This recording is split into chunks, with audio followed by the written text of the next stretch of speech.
Poder decirle de cara a cara a Cristo cuánto te amo. Cristo, gracias.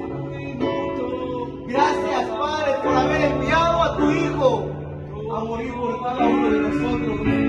Ahora ayúdame a corresponder el amor tan grande que tú me tienes. No dejemos que el fuego se apague dentro de nosotros. Aún hay muchos jóvenes que visitar, aún hay muchas alabanzas que cantar, aún hay muchas prédicas que dar en este lugar. Debemos trabajar mucho, jóvenes, para alcanzar lo que queremos.